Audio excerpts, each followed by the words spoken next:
외압의 증거들이 온천하에 드러나고 있습니다.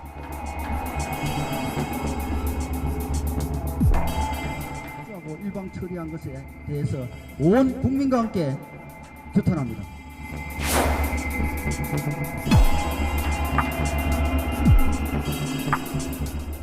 안타까운 죽음을 이용해서 정치적인 목적으로 악용하려는 나쁜 정치.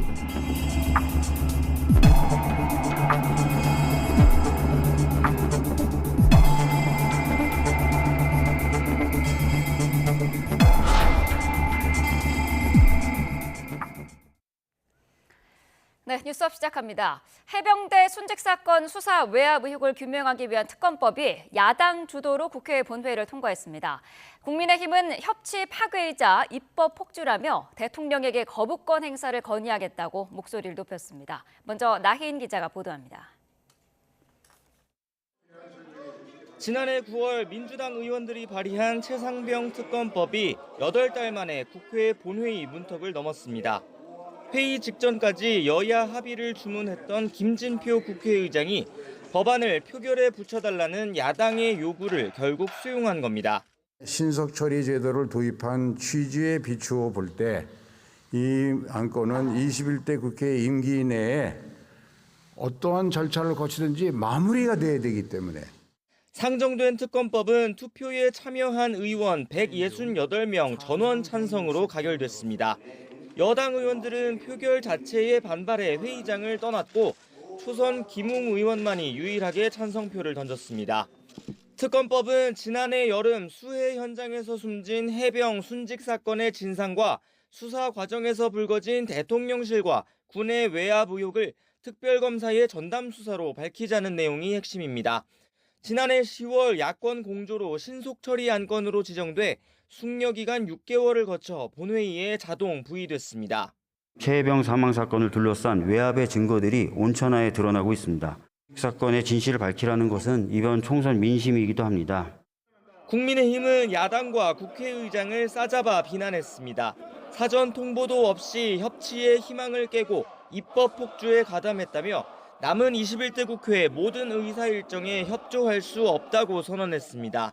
윤석열 대통령에게 거부권 행사를 건의하겠다는 뜻도 분명히 했습니다. 수사기관의 수사를 진행 중에 있음에도 불구하고 정치적 목적으로 입법 폭주하고 일방 처리한 것에 대해서 다시 한번 온 국민과 함께 규탄합니다.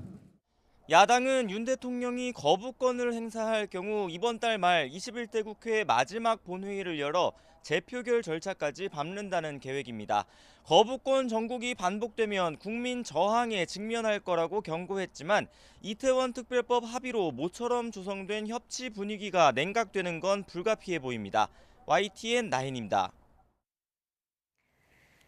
대통령실은 안타까운 죽음을 이용한 나쁜 정치라며 엄중하게 대응하겠다고 강조했습니다. 정진석 대통령실 비서실장의 브리핑 들어보겠습니다.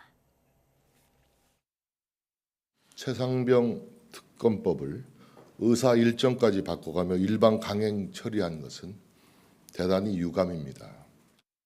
민주당의 특검법 강행 처리는 최상병의 안타까운 죽음을 이용해서 정치적인 목적으로 악용하려는 나쁜 정치입니다. 일방 처리된 특검법이 대한민국을 혼란에 빠뜨리는 사례로 남을 것이란 우려가 큰 만큼 대통령실은 향후 엄중하게 대응할 것입니다. 네, 이렇게 대통령실이 거부권 행사를 시사하자 더불어민주당은 대다수 국민이 원하는 법안이 나쁘다고 하는 최악의 정치라며 반드시 끝장날 거라고 비난했습니다.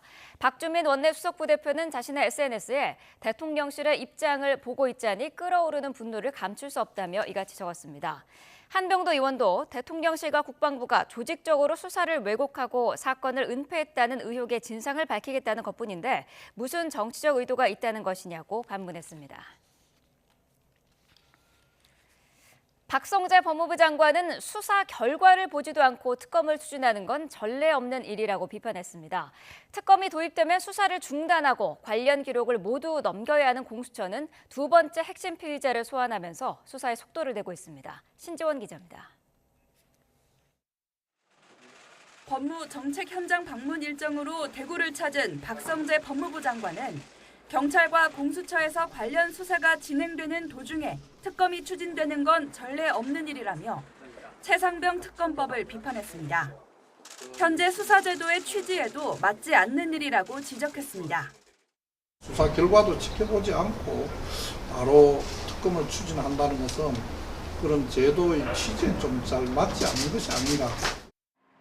특검 통과에 대해 별다른 입장이 없다고 밝힌 공수처는 일단 외압 의혹 수사에 속도를 내고 있습니다. 최상병 사망 사건 책임자를 축소하는 과정에 관여한 박경훈 전 국방부 조사본부장 직무대리를 피의자로 불러 조사한 겁니다. 혐의자 수 왜 줄였어요? 재검토 과정에서 장관이 특정인을 빼라는 지시를 한 적이 있을까요?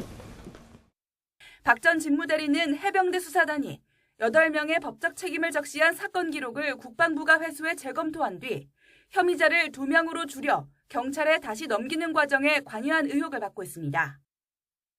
공수처는 박 전 직무대리를 상대로 사건 재검토 경위를 캐물으면서 대통령실 등 윗선의 개입 여부를 들여다볼 전망입니다. 또 다른 핵심 인물인 김계환 해병대 사령관도 이르면 이번 주말쯤 조사할 것으로 알려졌습니다. 특검이 도입되면 공수처는 수사를 중단하고 관련 기록을 특검으로 모두 넘겨야 합니다. 공수처는 특검법이 실제로 발효되기 전까지는 예정대로 관계자들에 대한 조사를 이어갈 방침입니다. YTN 신지원입니다. 네, 이태원 참사 특별법은 여야 합의대로 처리가 됐습니다. 윤석열 대통령이 거부권을 행사한 법안 가운데 여야 합의로 본회의를 통과한 첫 사례가 됐습니다. 김다현 기자가 보도합니다. 이태원 참사 진상 규명을 위한 특별법이 국회 문턱을 넘었습니다. 반대표는 한 표도 나오지 않았습니다. 재석 259인 중 찬성 256인 기권 3인으로서 12구 이태원 참사 피해자 권리 보장과 진상 규명 및 재발 방지를 위한 특별법안은 가결되었음을 선포합니다. 여야는 본회의 하루 전 최대 쟁점이었던 특별조사위원회 구성과 조사 권한 부분에서 합의점을 찾았습니다. 여당이 독소 조항으로 지적했던 특조위의 일부 직권 조사와 압수수색 영장 청구 의뢰권을 넣지 않기로 하는 대신 야당 주장대로 특조위 활동 기한은 유지하기로 하면서 여야가 한 발씩 물러선 겁니다. 또 위원장은 여야가 합의가 아닌 협의로 정하고 위원 8명은 여야 각 4명씩 추천하기로 의견을 모았습니다. 앞서 야당은 지난 1월 이태원 특별법을 본회의에서 단독 처리했지만 윤석열 대통령이 거부권을 행사하면서 다시 국회로 돌아왔습니다. 협상에 물꼬를 튼 건 지난달 윤 대통령과 민주당 이재명 대표의 회담이었습니다. 민간조사위원회에서 영장 청구권을 갖는 등 좀 법리적으로 문제가 있을 부분이 있기 때문에 이런 부분은 조금 해소하고 다시 논의를 하면 좋겠다. 참사 1년 반 만에 법안이 통과되자 본회의 방청석에선 유족들의 박수가 터져나왔습니다. 이들은 이태원 특별법 통과는 끝이 아닌 시작이라며 특조위가 제대로 꾸려져 참사 원인 규명까지 이어져야 한다고 강조했습니다. 지금까지 걸어왔던 모든 아픔들을 다시 한 곳으로 모아서 이태원 참사가 왜 발생이 되었는지에 대한 진실을 규명할 수 있도록 최선을 다할 생각입니다. 이태원 특별법은 윤석열 대통령이 제2요구권, 그러니까 거부권을 행사한 9개 법안 가운데 여야 합의로 처리된 첫 사례입니다. 여야 극적 합의로 빈손 5월 국회란 오명은 피하게 됐지만 다른 쟁점 법안들은 여전히 입장차가 좁혀지지 않아 21대 국회가 유종의 미를 거둘 수 있을지 아직 미지수입니다. YTN 김다현입니다. 전세 사기 피해자를 먼저 구제하고 나중에 구상권을 청구하는 내용의 특별법이 야당 주도로 국회 본회의 심의 안건에 올랐습니다. 민주당은 이번 달 말 다시 본회의를 열고 특별법을 통과하겠다는 방침인데 여당이 반대하는 만큼 최종 처리 여부는 불투명한 상황입니다. 손효정 기자입니다. 전세 사기 피해자들을 선구제, 후 회수 방식으로 지원하는 전세 사기 특별법이 야당 주도로 국회 본회의에 부의됐습니다. 이에 따라 특별법은 다음 본회의의 안건으로 상정돼 표결 처리될 수 있게 됐습니다. 본회의 부의의 건은 총 투표수 268표 중 가 176표, 부 90표, 무효 2표로서 가결되었음을 선포합니다. 특별법은 피해주택의 보증금 반환 채권을 매입해 피해자에게 먼저 보증금을 돌려준 뒤 나중에 임대인으로부터 비용을 회수하는 내용이 핵심입니다. 전세 사기 피해자의 임차 보증금 구제 한도를 지금의 5억 원에서 7억 원으로 올리는 내용도 담겼습니다. 국회 국토위를 거쳐 법사위에서 심사가 이뤄졌지만 정부 여당의 반대로 법안이 계류되자 야당은 지난 2월 국토위에서 본회의 직회부를 요청했습니다. 직회부 요구 2달여 만에 특별법이 본회의에 부의되자 민주당은 늦었지만 다행이란 반응을 내놨습니다. 피해 임차인을 실질적으로 지원할 수 있는 민생 법안이라며 입법을 끝까지 마무리하겠다는 의지도 강조했습니다. 최종적으로 법으로 확정되고 또 법으로 확정된 이후에도 실제 현장에서 제대로 기능할 수 있도록 더불어민주당이 꼼꼼하게 체크하고 국민의힘은 민주당이 합의 없이 일방적으로 입법을 주도하고 있다고 반발했습니다. 전세 사기 피해 구제 취지에는 반대하지 않지만 다른 범죄 피해와의 형평성과 재정적 문제를 들며 특별법 부작용의 우려의 뜻을 나타냈습니다. 또 다른 문제를 유발시킬 수 있는 그런 내용이 포함되어 있고 종합적으로 판단해서 여야 간에 합의를 통해서 처리해야 될 법이지. 여야는 다음 본회의 개최와 안건을 놓고 물밑 접촉을 이어나갈 전망이지만 전세 사기 특별법을 둘러싼 양측의 의견을 좁히긴 쉽지 않아 최종 처리까진 난항이 예상됩니다. YTN 손효정입니다. 내년도 의대 정원은 정부가 애초 목표했던 2,000명보다는 적은 1,469명 늘어나는 것으로 집계됐습니다. 아직 모집 계획을 제출하지 않은 차의과대학 의전원까지 포함하면 최종 규모는 1,500명 안팎이 될 것으로 보입니다. 염혜원 기자입니다. 현재까지 대학들이 제출한 내년도 의대 신입생 증원 규모는 모두 1,469명입니다. 전국 40개 의과대학 가운데 대학원인 차의전원을 제외한 39개 학교가 모집 인원을 제출했습니다. 사립대학 대부분이 정부 방침대로 정원을 늘리겠다고 신청했습니다. 성균관대와 아주대, 울산대 등 5곳만 10명에서 20명 정도 증원 규모를 줄였습니다. 국립대 가운데 증원 대상이 아니었던 서울대를 제외하고 나머지 9개 교는 증원분의 60에서 85% 정도만 늘리겠다고 밝혔습니다.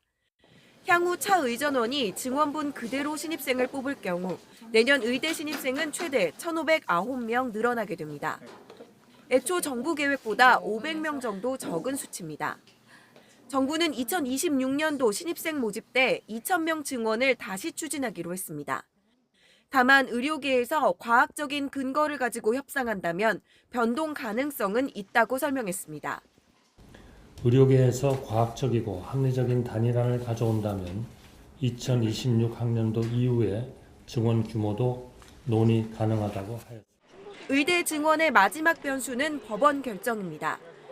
만약 의대 증원 추진을 멈춰달라는 가처분 소송이 받아들여질 경우 대학들은 다시 지난해 정원인 3,058명을 기준으로 내년도 신입생을 모집해야 합니다. YTN 염혜원입니다. 교육부가 내년도 의대 정원 규모를 발표하자 의료계는 예정된 행정 절차를 진행하는 것뿐이라며 크게 의미를 두지 않았습니다. 대신 법정에서 누가 옳은지 따지겠다며 정부도 합리적인 증원 근거를 서둘러 제출하라고 압박을 이어갔습니다. 김주영 기자입니다. 교육부의 의대 중원 규모 발표에 대해 정원 확대를 막아달라며 소송을 냈던 의대생 측은 행정적인 절차에 따른 것일 뿐이라며 특별한 의미를 두지 않았습니다.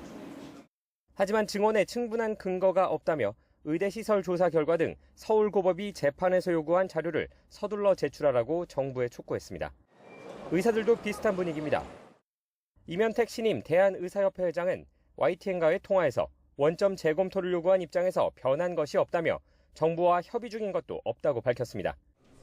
이어 관련 절차를 잠시 멈추라는 법원의 판단을 정부가 따르지 않는다면 3권 분립을 어기는 것이라고 주장했습니다. 정부에 맞서 증원 규모가 비과학적이라는 주장을 입증하기 위한 근거 마련에도 나섰습니다. 우리 대한의사협회는 과학적인 근거 제시를 통해 정부가 진행하고 있는 정책이 얼마나 잘못되었고 나아가 한심한 정책인지 깨닫도록 하겠습니다. 여기에 서울대 의대와 병원 비대위는 의료개혁 시나리오를 반영한 의사수 추계 연구를 공모하기로 했습니다. 일반인들을 상대로 아이디어를 받은 뒤 심포지엄과 연구에 나서 적정 의사수를 찾고 국민에게 알리겠다는 뜻입니다. 이제 누가 더 과학적이냐를 둘러싼 싸움이 이어질 전망이지만 어느 한쪽이 물러서지 않는 한 의정 갈등 해소는 쉽지 않아 보입니다. YTN 김주영입니다. 빅5 병원인 서울 아산병원과 서울 성모병원 일부 교수가 오늘 진료를 중단하는 등 전국 대학병원 교수들이 재차 휴진에 나섭니다. 서울 아산병원 교수들은 오늘 자율적으로 휴진하는 대신 병원 정문에서 의대 증원 정책 철회를 요구하는 피켓 시위를 벌이고 비공개 세미나를 엽니다. 서울 성모병원 교수들도 오늘 하루 동안 휴진하며 오늘부터 매주 금요일마다 외래 진료와 비응급 수술을 하지 않기로 했습니다. 이 밖에 충북대 병원과 대전 성모병원, 건양대 병원, 원광대 병원 교수들도 정부에 대한 항의 차원에서 휴진에 동참합니다. 무슨 소리야. 자기들이 배신을 하고 내가 이렇게 이랬는데 내가 니네처럼 기사를 두고 차를 끄냐 골프를 치냐 이 업을 하잖아. 욕이 안 나올 수가 없어. 너무 많아가지고 아니 이 아저씨들이 미안하지만 들이 수준이 너무 낮아서 들어올 거면 나한테 그냥 맞다이로 들어와. 이렇게 비겁하게 뭐 어쩌고저쩌고 뒤에서 떨지 말고 계모와 언니들이 나를 너무 핍박하고 있다. 하지만 결론은 늘 콩지가 이겨.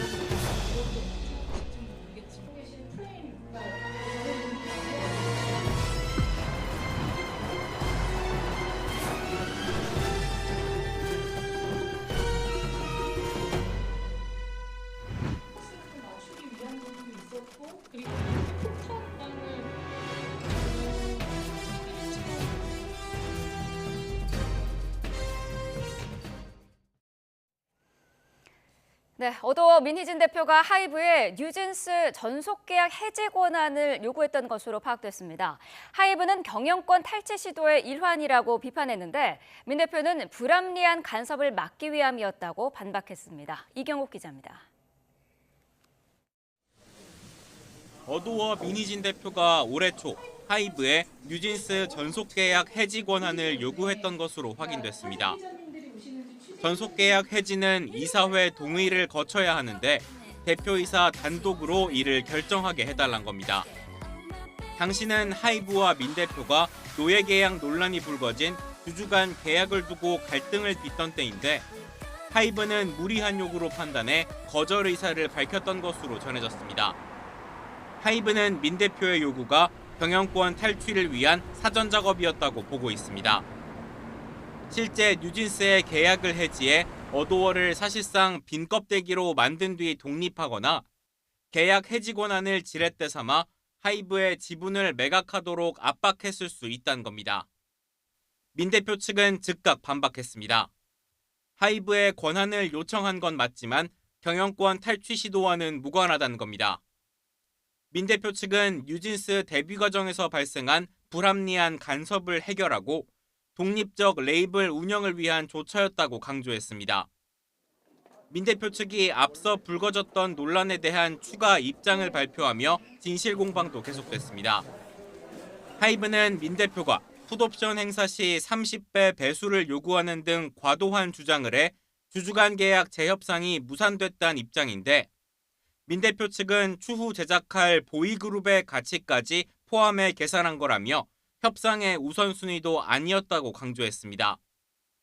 어도어 부대표와 함께 수개월간 경영권 탈취를 논의해왔다는 주장에 대해서도 계속된 갈등 상황에서 나온 상상일 뿐이라며 오히려 하이브가 민 대표 공격을 위해 부대표를 회유 압박했다고 주장했습니다. 논란이 계속되는 가운데 하이브 박지원 최고 경영자는 주주들에게 심려를 끼쳐 죄송하다며 멀티레이블 시스템 보완 방법을 고민하겠다고 밝혔습니다. YTN 이경국입니다.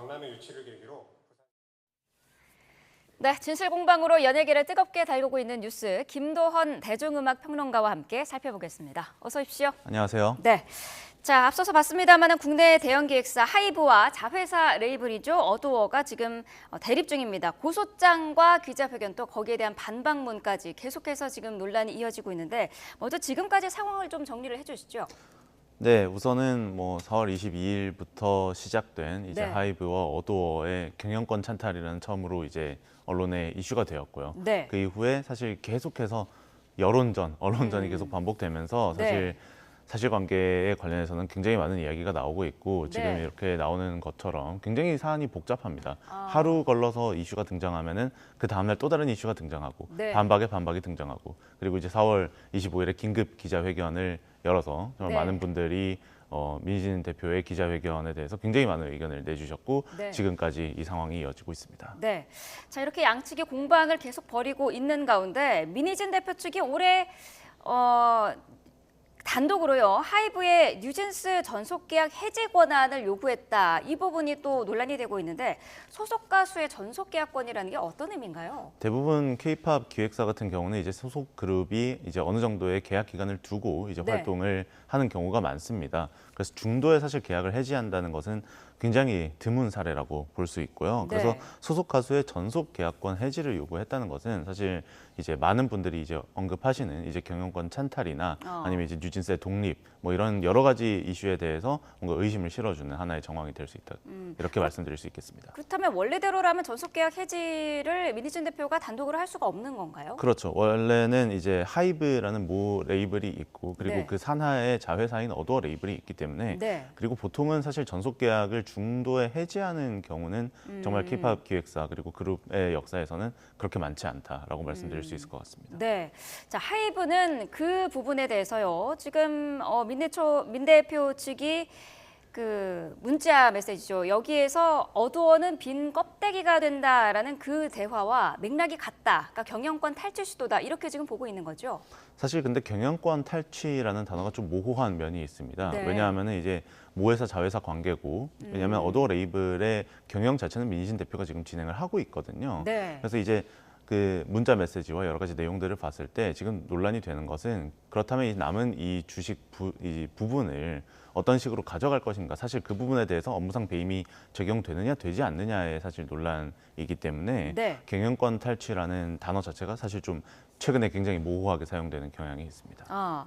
지금 어도어 측에서는 독립적인 레이블을 운영하기 위한 요청 사항이었다. 경영권 탈취 이 주장과는 시기적으로 맞지 않다 이렇게 주장하면서 하이브가 여론전을 하고 있다, 짜깁기를 하고 있다 이렇게 주장하고 있거든요. 어떻게 보시나요? 민희진 대표 입장에서는 사실 배임이라는 것은 배임 미수죄라는 건 없지 않습니까? 어쨌든 정확한 근거와 어떤 실행 계획, 구체적인 과정이 있어야 되는데 네. 하이브 측에는 이것에 대한 구체적인 증거를 가지고 있다고 이야기를 하는 거고 네. 민희진 대표 측 입장은 전혀 그런 건 아니다. 그냥 상상에 불과한데 너무나도 이제 여론전으로 이제 굉장히 비방을 하고 있다. 이런 주장을 하고 있는 것이죠. 네. 그 공개한 그 카카오톡 내용과 관련해서도 민 대표는 사담 수준이었다. 이렇게 지금 얘기를 하고 있고요. 한편에서는 지금 너무 그렇게 보기에는 내용이 좀 구체적이다 이런 시각도 있거든요. 이 부분은 어떻게 보고 계시나요? 네, 실제로 사실 내용이 굉장히 구체적이기 때문에 하이브 측에서도 이것을 굉장히 위험한 징조다라고 파악을 했을 가능성이 높고요. 그런데 사실 이제 카카오톡 개인 정보이기 때문에 이것을 어떤 식으로 입수를 했느냐도 사실 논란이 될 수도 있고 그리고 사실 제가 조금 전에도 말씀드렸습니다만 배임 미수죄라는 것은 없습니다. 그렇기 때문에 이 진위를 파악하는 데는 굉장히 긴 시간이 필요할 것 같고요. 결정적인 증거가 필요할 것 같습니다. 네. 하이브와 민희진 대표의 분쟁이 어떻게 보면은 멀티 레이블의 구조적인 문제다. 그게 시작이다. 이런 분석도 있더라고요. 멀티레이블 체제는 사실 전 세계적인 음악 기업들은 모두 가지고 있는 체제입니다. 네. 하이브가 굉장히 최근에 급속한 성장을 거두면서 다양한 인수 합병을 통해 오늘날의 멀티레이블 체제를 구축을 했고요. 네. 사실 멀티레이블 체제 자체의 잘못이라기보다 멀티레이블을 운용하고 그 과정에서 레이블 간의 갈등을 조절하는 상황이 조금 미숙했고 그 과정에서 사실 이런 어도어 사태 같은 이런 일이 발생하지 않았나 그렇게 보고 있습니다. 하이브 최고 경영자죠. 박지원 CEO가 어제 직접 사과를 했습니다. 멀티레이블 구조를 보완하겠다 이런 얘기도 했는데 어제 또 그 관련된 토론회도 다녀오셨었죠. 네. 네, 어떤 이야기들이 좀 나오던가요? 네, 문화연대에서 주최한 토론회에 제가 감사하게도 초청을 받아서 이야기를 할 수 있었고요. 뭐 여러 가지 이야기가 나왔습니다. 아이돌의 노동권부터 시작해서 현재 좀 이 사태에서 소외되고 있는 분들에 대한 이야기도 나왔고 결정적으로 이 사태를 어떤 시각으로 바라볼 것인가, 경영권의 문제로 바라볼 것인가, 네. K-팝의 뭐 지배구조 문제로 바라볼 것인가 다양한 이야기를 나눴습니다. 네. 자, 앞서서도 말씀을 하셨습니다만 지금 배임죄 여부가 핵심인데 이거의 입증 여부에 따라서 하이브가 민희진 대표로부터 취득할 지분 금액이 또 굉장히 달라진다고요. 네, 어제부터 이제 굉장히 많은 언론에 나오고 있는 정보로는 최대 1,000억에서 이제 최소는 30억까지 굉장히 큰 금액 차이가 있기 때문에 네. 이것이 사실 뭐 많은 분들이 자본의 논리와는 또 다른 창작의 문제라고 말씀을 하십니다만 네. 자본의 문제도 엮여 있고요, 법적인 문제도 엮여 있고 또 창작의 문제도 엮여 있는 굉장히 다각도로 바라봐야 하는 사안임이 분명합니다. 네.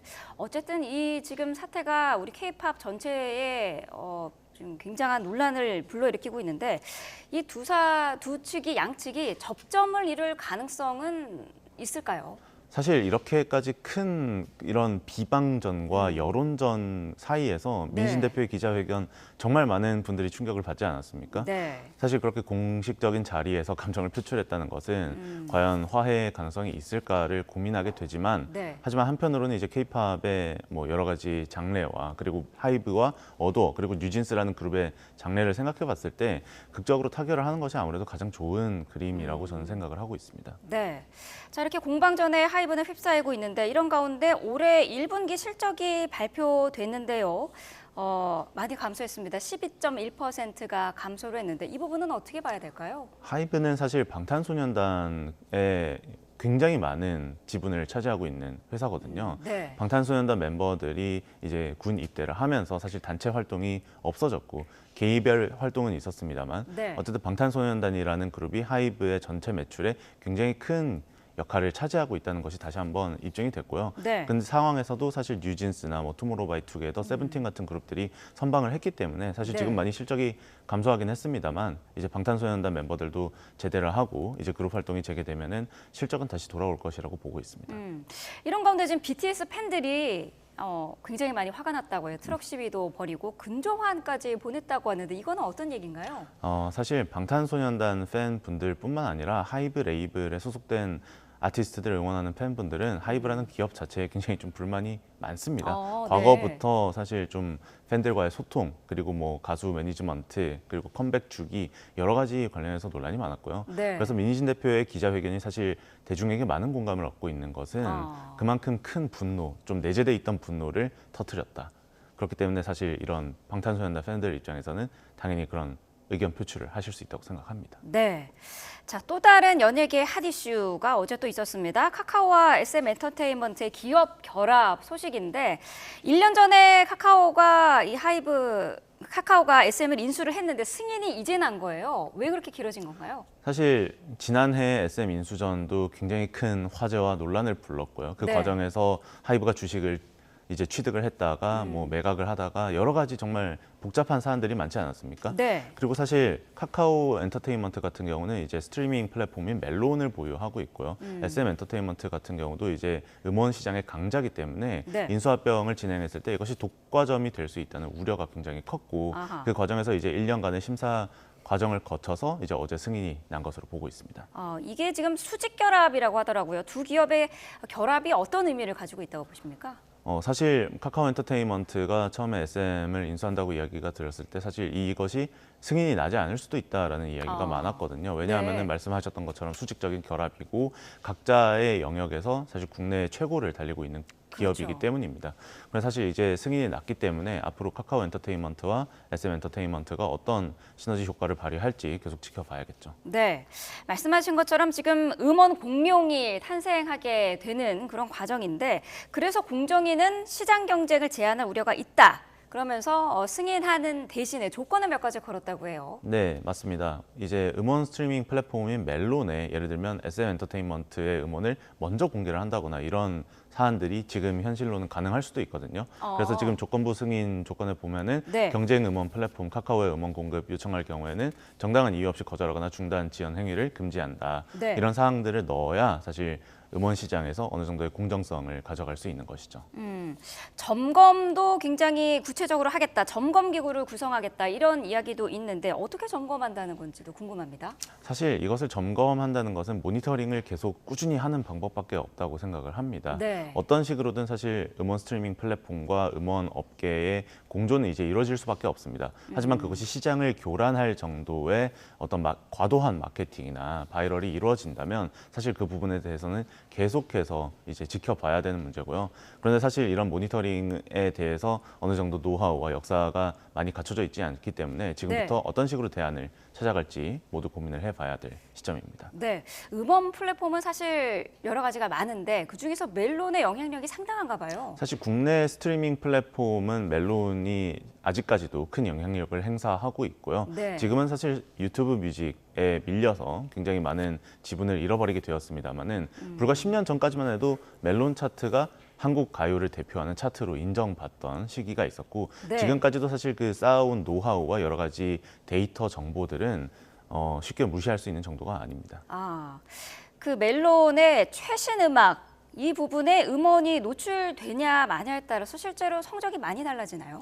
뭐 사실 과거에도 많이 논란이 되지 않았습니까? 스트리밍 차트, 뭐 사재기 논란, 네. 그리고 특정 시간대에 특정한 스트리밍 수치를 이제 기입을 해서 굉장히 좀 비정상적인 차트 순위를 보이는 경우가 있었는데요. 네. 이제 이런 스트리밍 플랫폼의 차트 특성상 상위권에 한번 올라가면은 올라가는 것이 어려워도 내려가는 것은 굉장히 어렵습니다.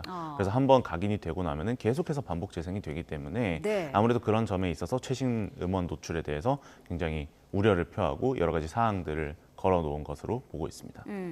음원 차트 성적이 말씀하신 것처럼 지나친 팬덤 경쟁을 부추긴다는 논란이 계속되고 있는 상황인데 자, 카카오와 SM의 결합, 음원 시장에는 어떤 영향을 미칠까요?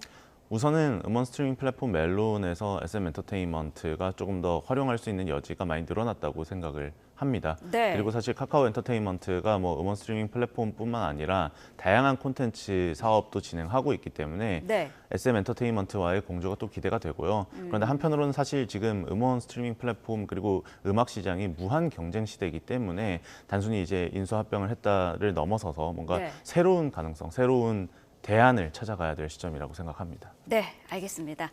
자, 대중음악 이야기 자세히 짚어봤습니다. 지금까지 김도헌 대중음악 평론가와 함께했습니다. 오늘 말씀 감사합니다. 감사합니다.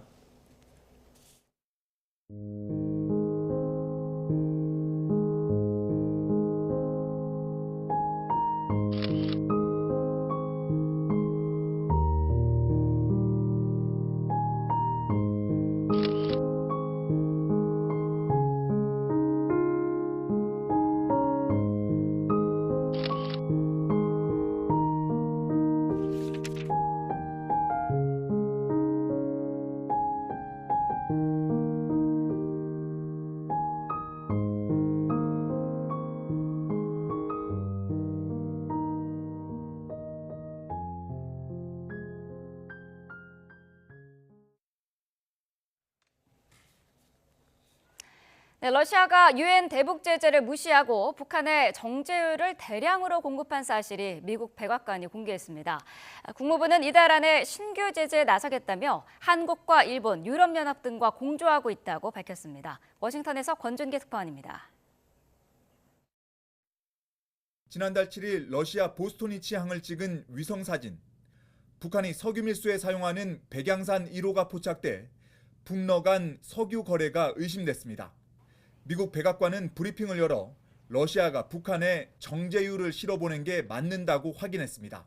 지난 3월에만 16만 5천 배럴을 공급하는 등 유엔 안보리의 연간 제재 한도를 이미 넘었다고 지적했습니다.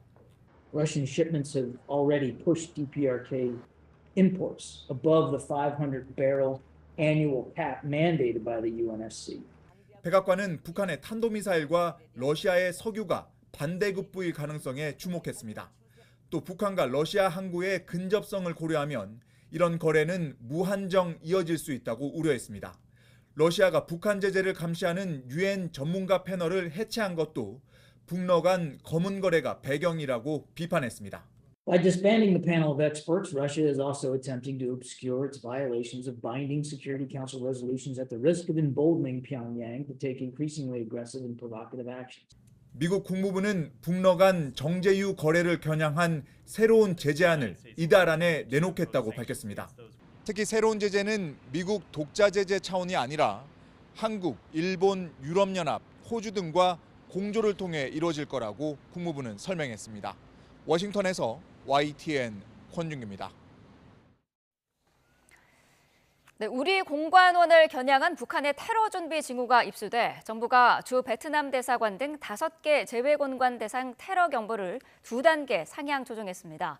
국정원은 북한 엘리트층의 이탈이 속출하는 현상을 테러 시도의 배경으로 보고 있는데 북한 내부 통제에도 허점이 드러났다는 분석입니다. 조수연 기자입니다.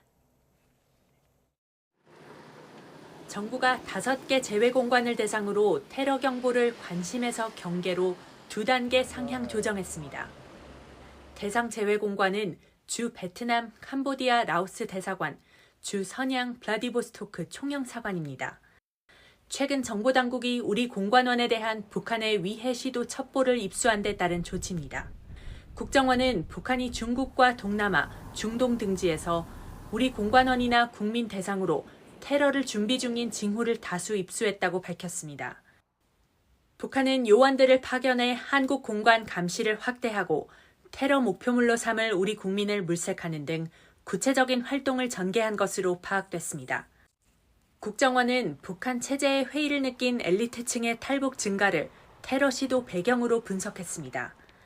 해외 파견 북한인들을 감시하는 특수기관원들이 이탈 사고 책임을 회피하기 위해 외부 소행으로 김정은 위원장에게 허위 보고하고 우리 공관원 대상 보복을 기도하는 것이라는 판단입니다. 특히 김정은이 철저하게 통제를 해야 되는 그런 층조차도 김정은의 통제를 뭔가 기만하고자 하는 그런 모습들이 보이고 있다라는 것은 전반적인 북한에 처하고 있는 여러 가지 어려움의 일환으로 봐도 된다라고 판단은 됩니다. 국정원은 북한의 테러 위협 징후가 포착된 국가들뿐 아니라 그 밖의 지역에서도 테러 가능성을 염두에 두고 정보 활동을 강화하고 있습니다. 외교부도 해외 테러 동향을 계속 예의주시하면서 우리 국민의 안전 확보를 위한 조치를 취해 나간다는 방침입니다.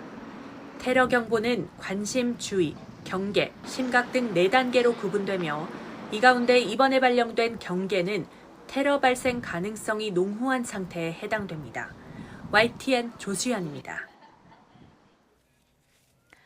네, 미국의 대북 정책 관련 정보를 수집하기 위한 북한 해커들의 이메일 피싱이 기승을 부리고 있다고 미국 정부가 경고했습니다. 미 국무부와 국가안보국, 연방수사국은 북한 해커 조직 김숙희가 현지인이나 언론인이나 학자, 동아시아 전문가 등을 사칭한 이메일을 보내고 있다며 사이버 보안 주의보를 발령했습니다. 김숙희는 미국 정부 당국자와 싱크탱크 관계자 등의 이메일과 문서, 기기를 해킹해 지정학적 사건이나 외교 정책 등 북한 관련 정보를 수집하려 한다고 국무부는 설명했습니다. 네, 이라크에서 활동하는 시아파 무장 조직 이슬람 저항군이 이스라엘 수도 텔아비브와 브엘세바를 미사일로 공격했다고 주장했습니다. 외신에 따르면 이슬람 저항군은 현재 시각으로 2일 낮 온라인 성명을 올리고 텔아비브의 2발, 브엘세바의 1발의 장거리 순항 미사일을 발사했다고 밝혔습니다. 이들은 가자 지구의 민중과 연대하기 위해 공격을 수행했다고 주장했으며 구체적인 목표물이나 피해 상황 등은 밝히지 않았습니다. 네, 미 대선을 준비하는 도널드 트럼프 전 대통령이 최근 또다시 우리나라를 향해 방위비 분담금을 더 내야 한다고 압박했는데요. 지난 재임 시절에는 5조 원을 요구했는데 이번 대선에서 승리한다면 과연 얼마나 올려달라고 할지에 관심이 쏠립니다. 이대건 기자가 보도합니다. 그가 이긴다면 미 대선 유력 후보인 트럼프 전 대통령이 등장하는 타임지 표지 제목입니다.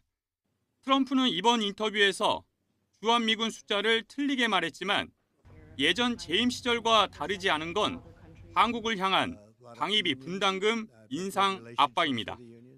왜 미국이 다른 누구를 방어해야 하느냐며 게다가 이건 굉장히 부유한 나라에 대한 얘기라고 말했습니다. 대선을 앞두고 아메리카 퍼스트, 미 최우선주의를 자극하려는 의도로 보입니다. 만약 대선에서 승리한다면 얼마를 요구할까? 트럼프는 재임 시절 여러 차례 한국을 매우 부자 나라로 규정했습니다. We don't want to be subsidizing rich countries at the disadvantage to us, so that makes me a little bit different. 특히 한미 간 제11차 방위비 분담 특별 협정이 시작되기 전인 2019년에 노골적이었습니다. 50억 달러, 우리 돈 5조 8천억 원 가량을 요구한다는 보도가 쏟아져 나왔습니다.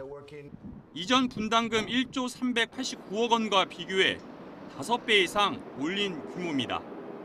몇 년 전 일이니 이번에 당선되면 더 큰 목돈을 요구할 수도 있습니다. 트럼프 전 대통령은 한미 간 확장 억제 강화 움직임에 부정적입니다. 분담금을 더 내지 않으면 주한미군을 철수시킬 수 있다는 논리를 앞세워 한국을 압박할 수 있다는 뜻입니다. 트럼프 2기가 출범한다면 지난해 4월 한미 정상회담 결과물인 워싱턴 선언의 의미도 회색할 것이란 전망이 나오는 이유이기도 합니다. YTN 이대훈입니다. 네, 지금 시간 오전 8시 31분 지나고 있습니다. 오늘 하루 날씨 어떨지 알아보죠. 뉴스업 날씨 스튜디오 연결합니다. 윤수빈 캐스터. 행복한 금요일 아침 날씨 앤 키워드입니다. 먼저 오늘의 키워드부터 살펴보시죠. 장난감과 우산입니다. 주말인 내일부터 어린이날 연휴가 시작되죠. 어린이날을 맞아 아이들이 평소 갖고 싶어 했던 장난감을 사주거나 놀이공원을 찾는 등 나들이 계획 세우시는 분들 많을 텐데요. 아쉽게도 5월 5일 전국에 비 예보가 들어 있습니다. 서쪽 지방부터 비구름이 유입되면서 오후에는 그 밖에 전국으로 확대하겠고요. 특히 밤사이 남해안과 제주도에는 강한 비바람이 예상됩니다. 피해 없도록 미리 대비해 주시기 바랍니다. 다음은 서울의 시간대별 날씨 살펴보겠습니다. 오늘 서울 아침 기온은 12.2도로 여전히 서늘했는데요. 한낮 기온은 29도까지 껑충 뛰어오르면서 마치 한여름처럼 덥겠습니다. 하지만 하루 사이에도 기온 변화가 무척 심하니까요. 옷차림과 건강관리에 유의해 주셔야겠습니다. 오늘 그 밖의 지역에서도 때이른 여름 더위가 나타나겠습니다. 내륙을 중심으로 낮 기온이 30도 가까이 오르겠는데요. 광주 27도, 대전과 대구는 28도가 예상됩니다. 주말인 내일까지는 맑고 더운 날씨가 이어지겠지만 모레 전국에 비가 내리면서 기온도 제자리를 되찾을 전망입니다. 연일 이어지는 맑은 날씨에 자외선 지수가 매우 높게 치솟고 있습니다. 자외선에 장시간 노출 시 피부 건강에 안 좋은 영향을 끼치는데요. 이를 효과적으로 예방하려면 외출 30분 전 자외선 차단제를 500원 동전 크기만큼 짜서 꼼꼼히 펴발라 주시고요. 2-3시간 간격으로 조금씩 덧발라주는 것이 좋다고 합니다. 즐거운 어린이날 연휴 보내세요. 지금까지 날씨 앤 키워드의 윤수빈이었습니다.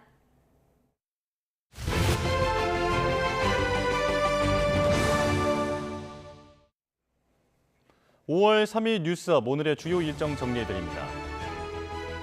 더불어민주당이 당선자 총회를 열고 원내대표 경선 투표를 진행합니다. 3선 친명계 박찬대 의원이 유일한 후보인데 과반 득표하면 1년간 대여 협상 전략을 이끌게 됩니다. 국민의힘 비대위원장에 선임된 황우여 전 의원이 서울 여의도 당사에서 기자회견을 합니다. 비대위 구성과 차기 지도부 선출을 위한 전당대회 준비 등에 대한 입장을 밝힐 것으로 보입니다. 후원사로부터 억대 금품을 수수한 혐의를 받는 프로야구 기아 타이거즈 장정석 전 단장과 김종국 전 감독의 첫 공판이 열립니다. 첫 재판인 만큼 두 사람의 혐의 인정 여부를 밝힐 전망입니다. 박명하 전 의협 비대위 조직강화위원장이 의사 면허정지 처분을 중단해달라는 집행정지 신청의 항고심이 열립니다. 박 전 위원장은 의사 집단행동을 주도했다는 이유로 석 달간 면허정지 처분을 받았는데 앞서 2심은 국민보건에 막대한 지장을 줄 수 있다며 정부의 손을 들어줬습니다.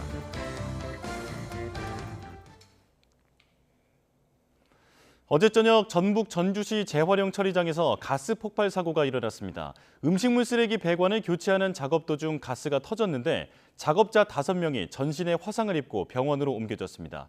간밤 사건 사고 소식 정현우 기자입니다. 무언가 터진 듯 파편들로 어지럽게 뒤덮인 바닥. 산소호흡기를 맨 소방관들이 건물 안으로 급히 들어갑니다. 전북 전주에 있는 음식물 쓰레기 재활용 처리장 지하에서 폭발 사고가 일어난 건 어제 저녁 7시쯤. 배관을 교체하던 작업자 5명이 온몸에 화상을 입었습니다. 화상이 심해가지고 전신을 이제 붕대로 조치를 하고 도착했을 때는 그분들이 폭발을 동시에 밖으로 나와가지고 다 누워 있었습니다. 누워 있고 서 있는 분도 계셨고. 소방당국은 새어나온 메탄가스 때문에 폭발 사고가 난 것으로 보고 자세한 원인을 조사하고 있습니다. 시뻘건 화마가 집어삼킨 건물에서 검은색 연기가 쉴 새 없이 뿜어져 나옵니다. 어제 저녁 7시쯤 충북 음성면 1층짜리 폐기물 공장 창고에서 불이 났습니다. 안에 있던 직원 3명이 황급히 대피해 다행히 인명피해는 없었습니다. 아파트 단지가 온통 암흑천지입니다. 경기도 김포 양촌읍에 있는 LH 아파트 단지에 전기가 끊긴 건 어젯밤 10시쯤. 다친 사람은 없었지만 360여 세대 주민들이 한때 큰 불편을 겪었습니다. 퇴근하고 충전을 해야 되는데 정전돼서 한번 방전됐다가 지금 걱정하시더라고요, 다들. 냉장고가 불이 안 들어서 큰일이에요. 아파트 관리소 측은 자체 전기 설비 고장으로 정전이 발생했다며 3시간 반 만에 복구를 마쳤다고 밝혔습니다. YTN 정윤우입니다. 지난달 서울의 한 아파트에서 경비원이 입주민의 벤츠 승용차를 대신 옮기다가 10대 넘는 차량을 들이받았던 사고 기억하실 겁니다. 당시 경비원은 급발진을 주장했는데 차주가 차량 제조사를 상대로 소송을 제기하기로 했습니다. 먼저 사고 당시 장면부터 보시죠. 자, 벤츠 승용차 내부에 있는 블랙박스 화면입니다. 이때 경비원이 운전을 하고 있는 상황인데요. 자, 뒤쪽으로 천천히 갔다가 갑자기 속도가 붙기 시작합니다. 그리고 뭔가에 부딪히고 앞으로 내달리기 시작하는데요. 그러더니 결국 주차된 차량 여러 대를 들이받고 말았습니다. 자, 다른 차에서 찍힌 화면으로 볼까요? 이중으로 주차된 차가 빠르게 밀려날 정도로 강한 충격이었습니다. 이렇게 모두 12대가 피해를 봤는데요. 그런데 자세히 보니 붉은색 브레이크 등이 선명하게 들어와 있습니다. 당시 차를 운전했던 경비원과 차 주인도 이걸 근거로 급발진을 주장했는데 이 두 사람이 함께 벤츠를 상대로 소송을 내기로 했습니다.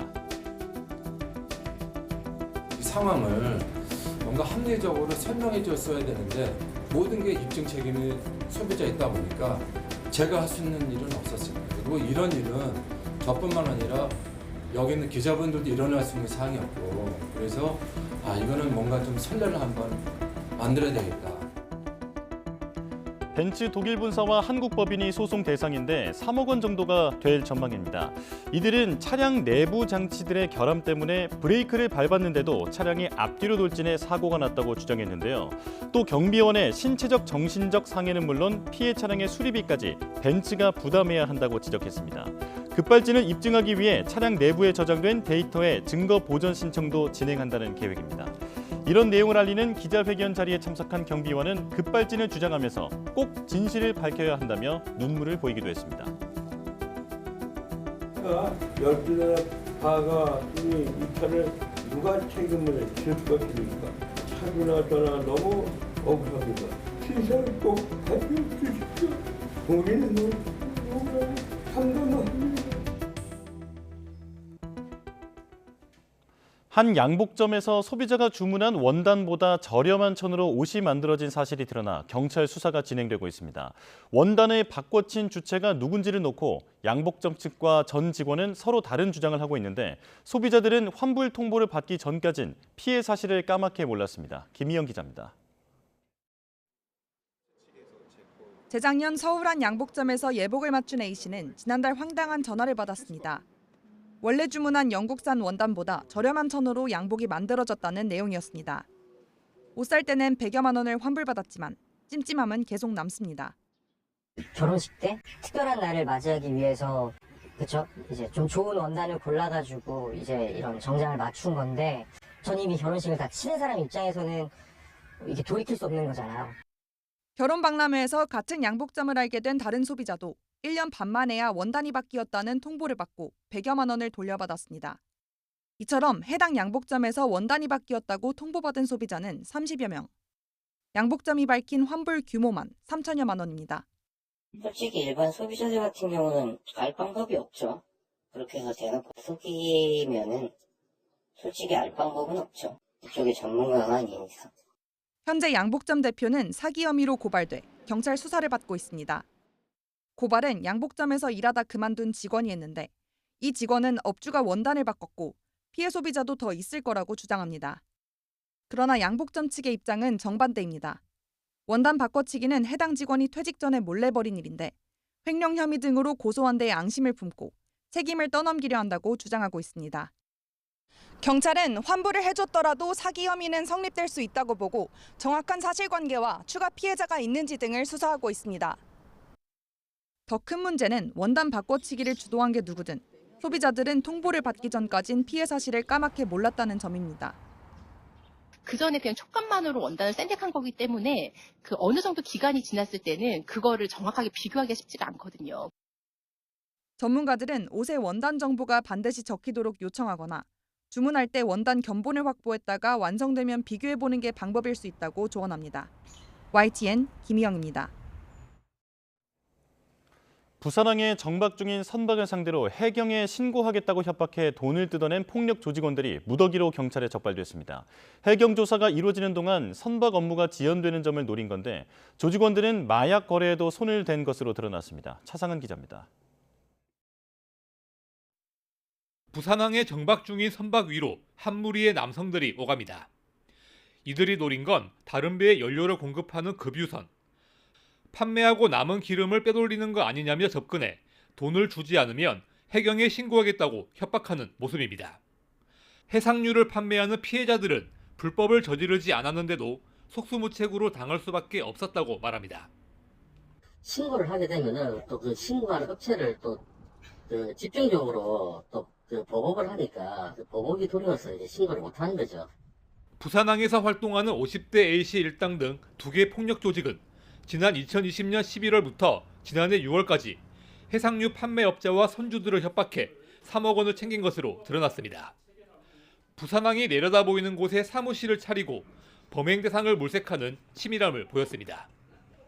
해경에 해상유 불법 판매로 신고하는 경우 해경의 장시간 조사로 급유선이 출항 불가 등 경제적 손실이 발생한다는 점을 노려서 금원을 갈취하기로 공모하였습니다. 조직원 가운데 일부는 필로폰과 대마 등 마약류 유통에도 손을 댄 거로 파악됐습니다. 경찰은 공갈 혐의 등으로 21명을 붙잡아 12명을 구속하고 비슷한 피해 사례가 있는지 조사하고 있습니다. 폭력 조직이 부산항을 제 집처럼 드나드는 허점이 노출됐지만 이번 사건을 계기로 출입자 통제와 보안이 대폭 강화됐다고 경찰은 설명했습니다. YTN 차상은입니다. 밀실에서 수십억 원대 불법 도박장을 운영해온 업주와 이용자들이 경찰에 붙잡혔습니다. 이들은 건물 2층에 홀덤펍을 차린 뒤 실제 도박장은 3층에 열어 1년 넘게 경찰의 눈을 피했지만 끈질긴 잠복 수사에 결국 덜미가 잡혔습니다. 양동훈 기자입니다. 경찰들이 천막 뒤 숨겨진 좁은 복도를 지나 방으로 들이닥칩니다. 방에 놓인 도박용 테이블 위에는 트럼프 카드와 칩들이 쌓여 있습니다.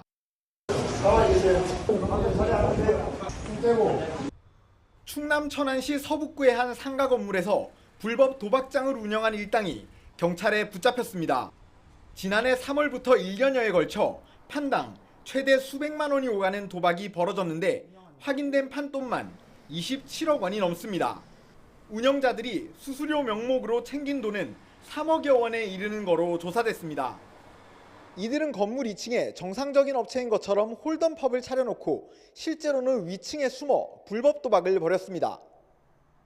3층 상가 구석 밀실에 도박장을 차린 뒤 그 앞은 탁구장인 것처럼 꾸몄고 CCTV로 주변을 실시간 감시하면서 단속을 피했습니다. 도박 신고가 접수돼 경찰이 출동했지만 현장을 발견하지 못하고 돌아온 적도 있습니다. 이후 경찰이 끈질긴 잠복 수사 중 사람들이 2층이 아니라 3층을 방문하고 있다는 걸 눈치채면서 덜미가 잡혔습니다.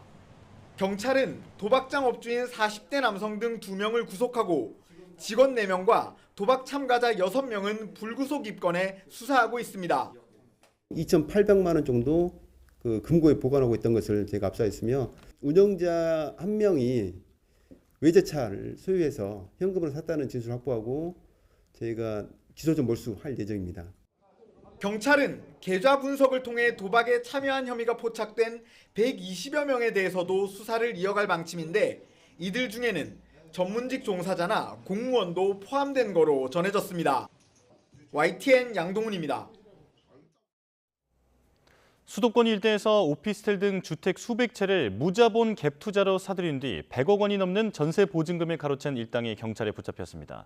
이들은 피해자들이 보험을 통해 보증금을 받고 집을 비우자 경매 중에도 초단기 월세를 놓기도 했습니다. 윤웅성 기자입니다. 책상 위에 서류가 산더미처럼 쌓여 있습니다. 오피스텔 등 주택 전세 계약 서류들인데 모두 한 회사가 거래한 양입니다. 경찰에 붙잡힌 전세 사기단 A씨 일당이 거래한 서류들로 수도권 일대에서 별다른 자본 없이 전세를 끼고 주택 400여 채를 사들였습니다. 2020년 5월부터 2년 넘게 이어졌는데 주택을 산 가격보다 더 비싼 전세 계약을 동시에 추진했습니다. 이런 수법으로 세입자 75명으로부터 받아 가로챈 보증금은 110억 원에 달합니다. 특히 이들은 보증금을 돌려주지 못해 집이 경매로 넘어간 상황에서도 돈을 챙겼습니다. 전세 보증보험에 가입한 피해자들이 주택도시 보증공사로부터 보증금을 받고 나가 공실 상태로 경매가 진행 중인 집에 초단기 월세를 놓은 겁니다. 사실상 공사의 소유가 됐지만 아직 명의는 그대로라는 점을 악용한 건데 이렇게 챙긴 돈도 1억 3천만 원에 달합니다. 허구에 가압류가 걸리고 그렇기 때문에 전세 세입자는 들어오진 않습니다. 대신에 싸게 초단기 월세가 들어오는 겁니다. 그러니까 한 달이면 2달이든 3달이든. 경찰은 범행에 가담한 공인중개사와 부동산 업자 등도 입건하는 등 모두 119명을 붙잡아 이 가운데 A씨 등 주범 6명을 구속했습니다. 또 사장을 맡은 A씨 등 6명은 지휘 통솔 체계를 갖추고 사치까지 만든 점 등을 고려해 범죄 집단을 조직해 활동한 혐의도 적용했습니다. 경찰은 이들이 취득한 주택과 부당이득 110여억 원에 대해 몰수 추징 보전을 신청하고 여죄에 대한 수사를 확대할 계획입니다. YTN 윤웅성입니다. 미국 대학가의 반전 시위가 길어지면서 경찰이 시위대 강제 해산에 나서고 있습니다. 바이든 대통령도 질서가 우선이라는 공식 입장을 밝혔는데요. 하지만 반전 시위는 영국과 프랑스 등 유럽 대학으로 확산돼 시위대와 당국의 충돌이 불가피할 전망입니다. 김지영 기자가 보도합니다. 이른 새벽 무장경찰 인력 수백 명이 시위대가 설치한 바리케이드를 치우며 UCLA 농성장으로 진입합니다. 경찰이 대학 내 시위대를 향해 현장을 떠나라고 명령한 지 몇 시간 뒤입니다. 시위 참가자 수백 명이 캠퍼스에 남아 저항했지만 결국 강제 해산되고 200명 넘게 체포됐습니다. 앞서 맞불 시위대와의 충돌로 부상자가 속출하자 대학 당국은 경찰 진입을 요청했습니다. Had people mazing us, beating us with bats and sticks, throwing whatever they could to us, and none of this law enforcement was here at all. 미 대학가의 반전 시위는 컬럼비아대를 시작으로 30여 대학이 참여한 가운데 지금까지 최소 2,000명이 체포되는 등 격화하고 있습니다.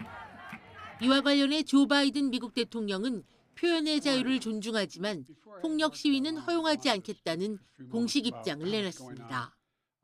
Violent protest is not protected. Peaceful protest is. It's against the law when violence occurs. Destroying property is not a peaceful protest. 유럽에선 프랑스에 이어 영국 대학가에서도 반전 시위가 확산하고 있습니다. 현지 언론에 따르면 잉글랜드 셰필드와 브리스톨, 리즈, 뉴캐슬의 대학 캠퍼스에서 천막농성 등 시위가 이어지고 있습니다. 시위대는 이스라엘에 무기를 제공하는 기업과 협력을 끊고 이스라엘 대학과도 관계를 단절하라고 대학 측에 요구하고 있습니다. 하지만 영국 정부 역시 표현과 집회의 자유는 허용되지만 반유대주의 행위는 단속하겠다는 입장이어서 시위대와 공권력의 충돌이 불가피해 보입니다. YTN 김지영입니다. 폴커 투르크 유엔 인권 최고대표가 미국 대학가에서 확산하는 가자지구 전쟁 반대 시위에 대한 당국의 강경 대응을 비판했습니다. 투르크 최고대표는 현재 시간 2일 성명을 통해 미국 내 대학 캠퍼스에서 시위를 해산하기 위해 취해진 일련의 강경 조치를 우려한다고 밝혔습니다. 이어 표현의 자유와 평화적으로 집회할 권리는 사회 운영의 기본이며 특히 팔레스타인 내 분쟁처럼 주요 사안에 대한 첨예한 의견 차이가 있을 때는 더욱 보호할 가치가 있다고 강조했습니다. 또 대학 측이 취한 법 집행 조치가 불균형적으로 보인다면서 질서 유지 등 합법적 목적을 위해 표현의 자유를 제한하는 조치가 필요한 수준 이상으로 나아가지 않도록 면밀한 조사를 할 필요가 있다고 언급했습니다. 네, 이런 가운데 경찰에 그동안 체포된 인원이 2,000명을 넘었다고 AP통신이 보도했습니다. AP는 자체 집계를 통해 지난달 17일 뉴욕 컬럼비아대에서 이스라엘과 하마스의 전쟁 종식을 촉구하고 팔레스타인의 평화를 지지하는 시위가 시작된 이후 미 전역 대학으로 시위가 확산하면서 현재 시간으로 어제까지 최소 2,000명이 경찰에 체포됐다고 전했습니다. 같은 날 오전에는 로스앤젤레스에 있는 UCLA 캠퍼스에서 친팔레스타인 시위대가 강제 해산된 뒤 최소 200명이 체포됐다고 AP는 덧붙였습니다. 이 밖에 뉴욕 시립대와 버펄로대, 뉴햄프셔대, 노던 애리조나대, 툴레인대 등에서 시위대가 체포되거나 자진 해산했습니다. 네, 팔레스타인 무장 세력 하마스가 이스라엘 측의 휴전안을 긍정적으로 검토하고 있다며 조만간 협상 대표단을 이집트에 보낼 거라고 밝혔습니다. 그러나 이스라엘 네타냐후 총리는 가자지구 최남단 라파 공격을 감행하겠다는 뜻을 재차 확인해 양측의 협상을 둘러싼 전망은 여전히 안개 속입니다. 홍주혜 기자입니다. 가자지구 휴전과 인질협상 타결을 끌어내려는 국제사회의 압박 속에 하마스 쪽에선 청신호가 켜졌습니다. 하마스는 성명을 내고 최고 정치 지도자 이스마엘 하니예가 이스라엘 측의 휴전 제안을 검토하면서 긍정적인 자세를 강조했다고 밝혔습니다. 정확한 시점을 공개하진 않았지만 협상 대표단을 최대한 빨리 이집트에 보낼 거라고도 덧붙였습니다. 그러나 베냐민 네타냐후 이스라엘 총리는 하마스 세력을 소탕하겠다는 뜻을 굽히지 않고 있습니다. 이란을 향한 재보복을 결정할 때 강요들 간의 의견이 엇갈렸던 걸 의식한 듯 군사작전을 놓고 지금도 이견이 있지만 논쟁 끝에 결론을 내렸다고 말했습니다. 그러면서 가자지구 최남단 라파 공격을 강행하겠다고 재차 확인했습니다. נעשה מה שצריך, כן? כדי לנצח ולגבור על אויבינו, לרבות ברפיח, כדי להבטיח את עתידנו. 물밑 협상과 기싸움이 동시에 진행되는 가운데 가자지구를 재건하려면 많게는 400억 달러, 우리 돈으로 55조 원이 들어갈 거란 전망이 나왔습니다.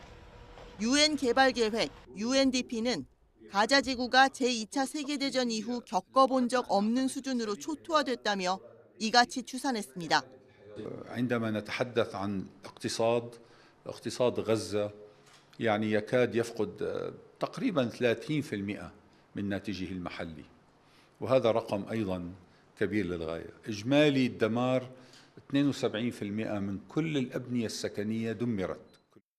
UNDP는 가자지구에서 완전히 파괴된 주택을 모두 복구하려면 80년이 걸릴 거라고 예측했습니다. 다만 건설 자재가 빠르게 공급된다면 작업이 2040년에 마무리될 수도 있다고 내다봤습니다. YTN 홍주혜입니다.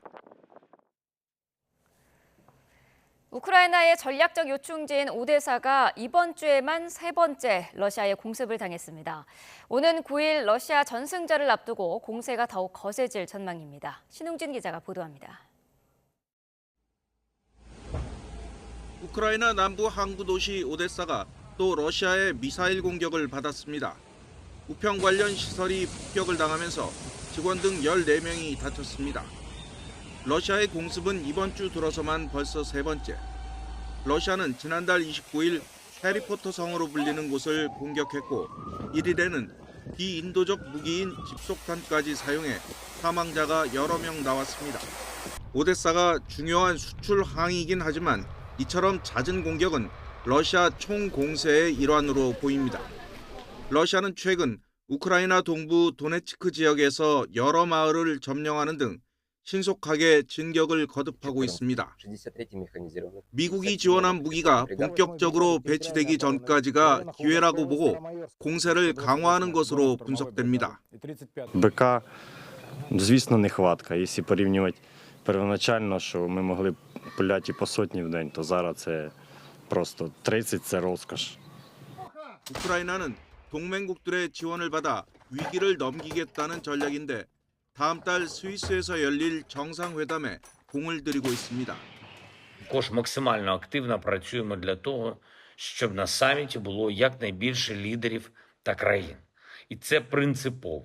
Світ може зупинити будь-якого агресора. 러시아는 특히 오는 7일 푸틴의 대통령 취임식과 9일 전승절을 앞두고 화력을 집중하고 있습니다. 당장 러시아군은 도네츠크주의 전략적 요충지인 차시우 야르에 최대 2만 5천 명의 군을 투입해 전승절 전까지 점령하라고 지시한 것으로 전해졌습니다. YTN 신웅진입니다.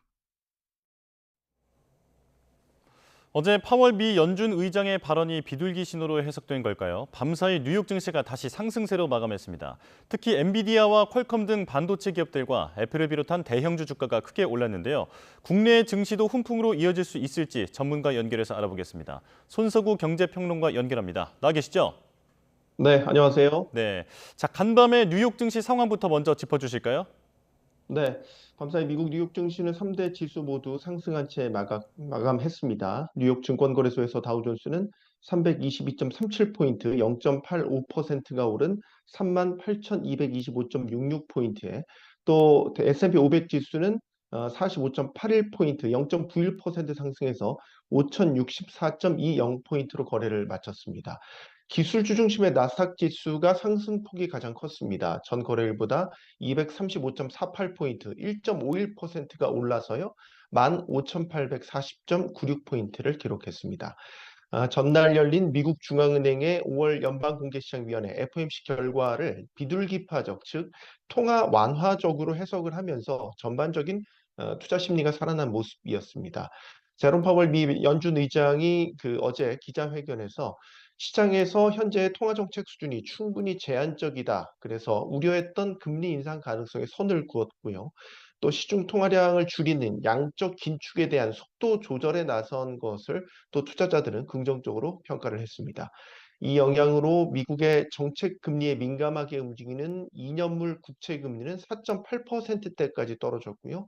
또 미 10년물 국채 금리도 4.5%대로 내려와서 수급적으로 보면 매수 심리를 북돋는 분위기를 연출했습니다.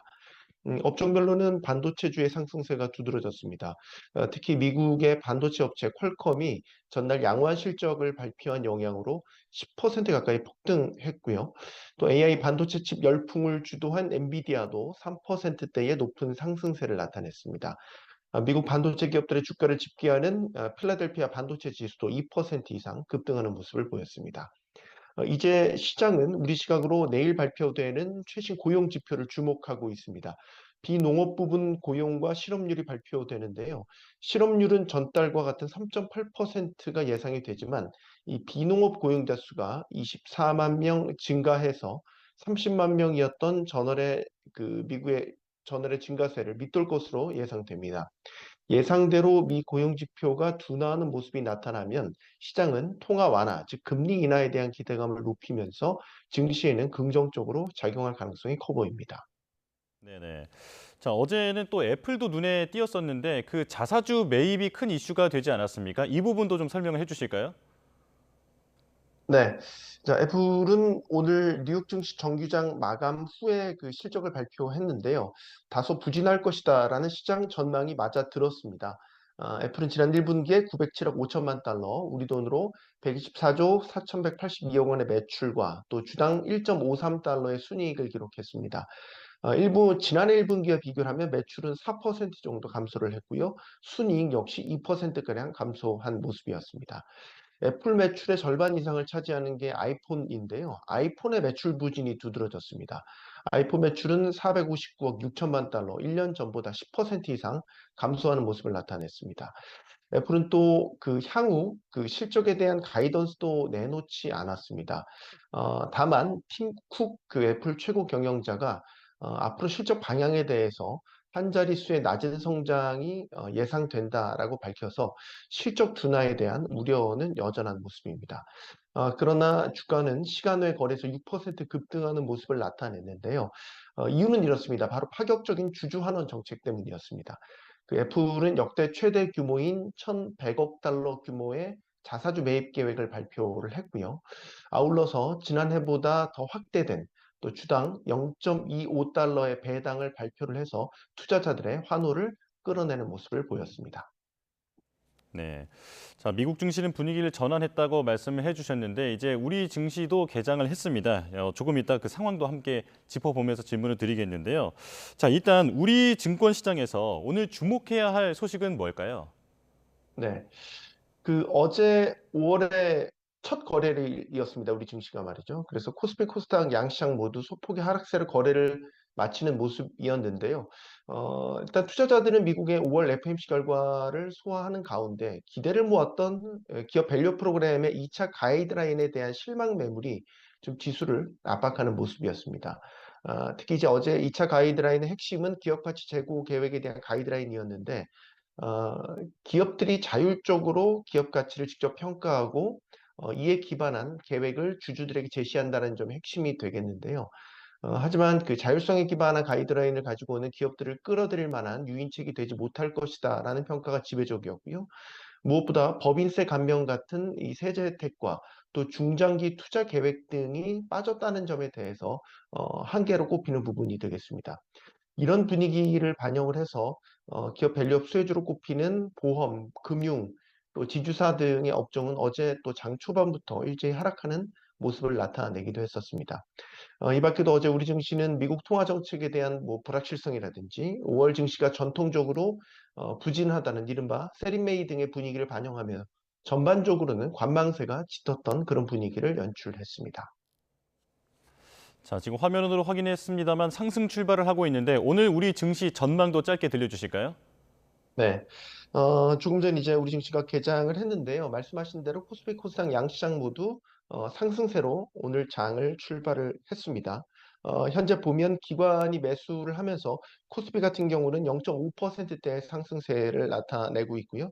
코스닥 역시 0.7%대로 오르면서 오늘 장을 상승세로 시작하는 모습입니다. 우리 증시는 여전히 그 통화정책 불확실성을 안고 있는 가운데 실적 개선과 또 업황 전망이 양호한 기업들에게 수급이 몰리는 개별주 장세가 이어질 가능성이 높아 보입니다. 투자 주체별로는 외국인이 선물과 현물에서 우리 주식을 적극적으로 매수하는지에 따라서 지수의 방향이 결정될 가능성이 높아 보이고요. 또 밤사이 미 국채 10년물 금리가 다소나마 하향 안정됐고 최근에 원달러 환율도 1360원대로 소폭 내려온 것을 감안을 하면 수급 환경이 점차 개선되고 있기 때문에 이 부분에 기대를 걸어볼 수도 있겠습니다. 삼성전자와 SK하이닉스, 현대자동차 등 시총 상위주들에 대해서 외국인들이 매수에 나서는지도 지켜볼 필요가 있겠습니다. 우리 증시는 이제 오늘을 기점으로 해서요. 어린이날 연휴로 인해 다음 주 월요일까지는 휴장에 들어가죠. 그 사이에는 미국에서는 고용지표가 발표됩니다. 1차적으로는 이 고용지표가 5월 지수 방향의 가늠자가 될 것으로 보이고요. 아울러서 이제 오는 22일에는 AI 반도체 칩의 핵심이라고 할 수 있는 미국 엔비디아가 실적을 발표합니다. 엔비디아가 시장 눈높이에 부합하는 실적을 내놓는지에 따라서 그동안 우리 증시의 견인차 역할을 했던 삼성전자 또 SK하이닉스를 포함한 반도체주 전반에 대한 주가 흐름이 여기에 달려 있다라고 볼 수 있겠습니다. 자, 오늘뿐만 아니라 연휴 기간에도 주목을 계속해 봐야겠습니다. 여기까지 듣겠습니다. 손석구 경제평론가였습니다. 고맙습니다. 고맙습니다.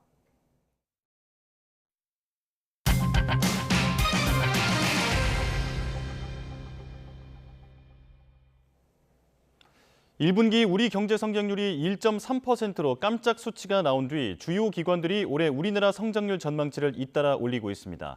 경제협력개발기구 OECD가 올해 한국 경제 성장률 전망치를 2.6%로 대폭 상향 조정했습니다. 하지만 넘어야 할 산은 적지 않습니다. 이승은 기자입니다.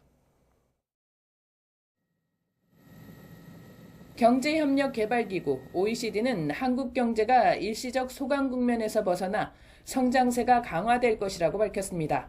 반도체 수요 회복에 따른 수출 호조세가 지속되는 가운데 내수도 하반기 이후 금리 인하와 함께 회복될 것으로 내다봤습니다.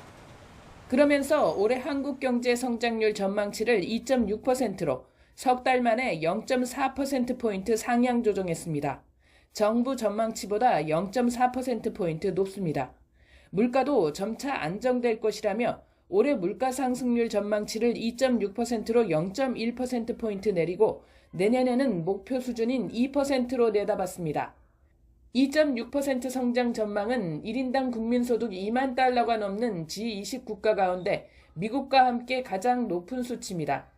OECD는 우리나라 양대 수출국인 미국 성장률을 2.6%로 0.5%포인트나 올렸고 중국도 4.9%로 0.2%포인트 올렸습니다.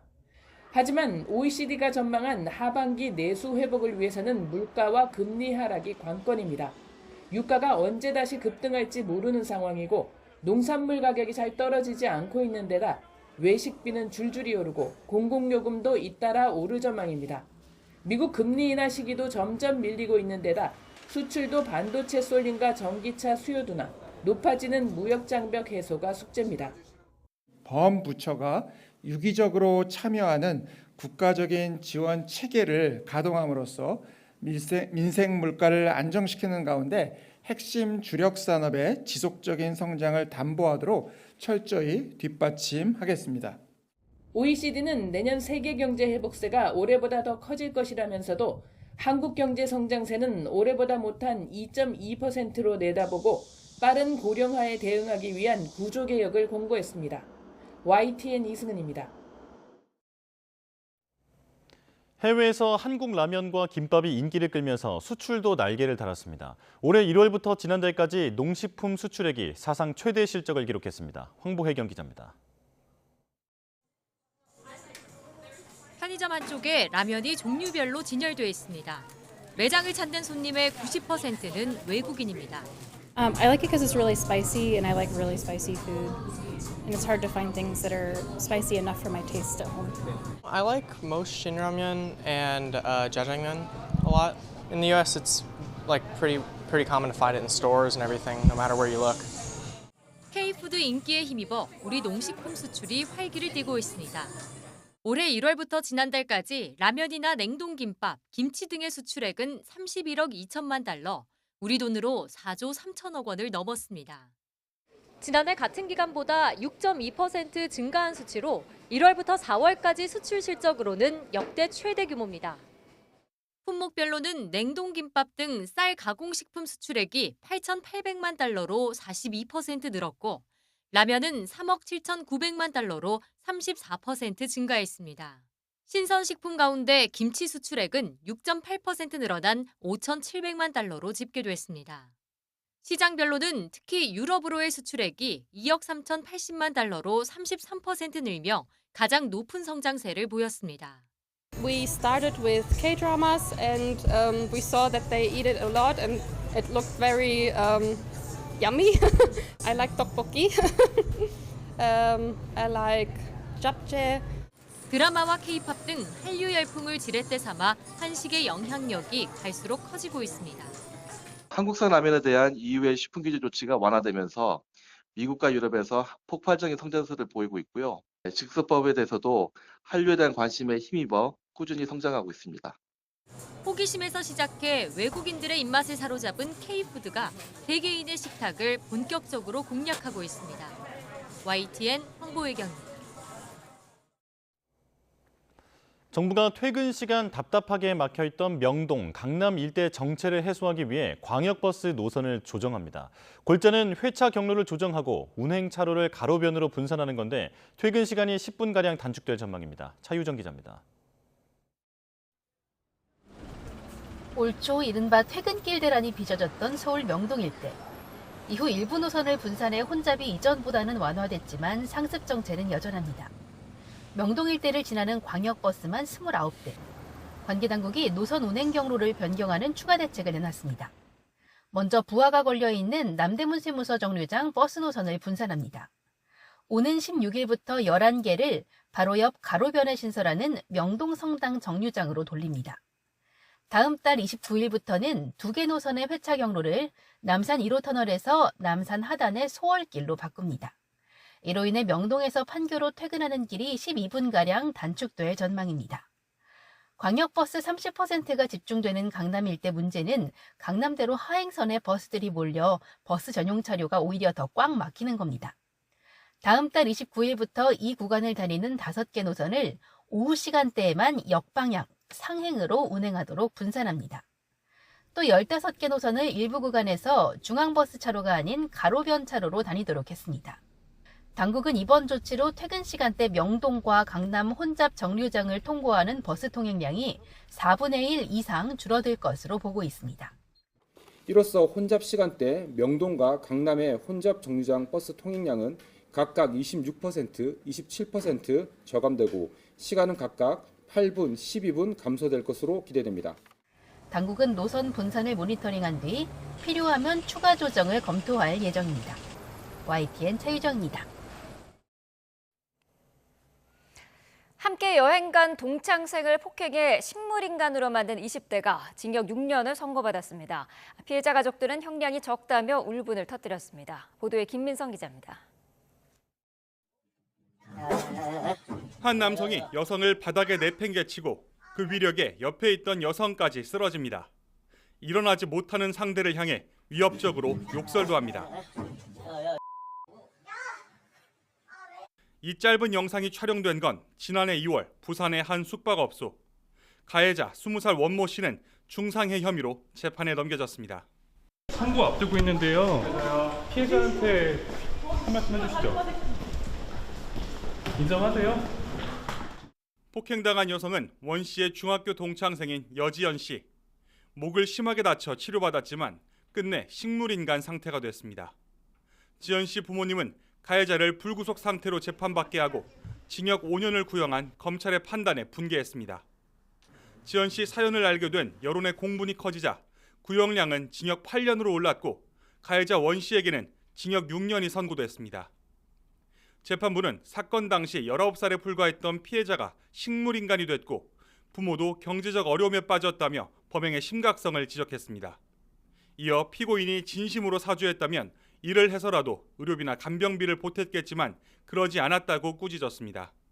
재판부가 특별 가중인자를 반영해 양형 규정을 초월한 형량을 정했지만 방청석에서 지켜본 가족들은 징역 6년으로 모자란다고 피눈물을 흘렸습니다.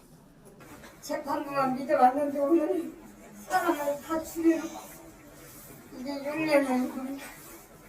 검찰은 판결문을 검토해 항소할 예정입니다. 앞으로 좀 더 힘들겠지만 조금만 더 참아서 그냥 곁에 오래오래 상태라도 좋으니까 그냥 곁에 오래오래 있었으면 좋겠어. YTN 김민성입니다. 음주 사실이 적발되자 그대로 차를 몰고 달아난 60대가 구속됐습니다.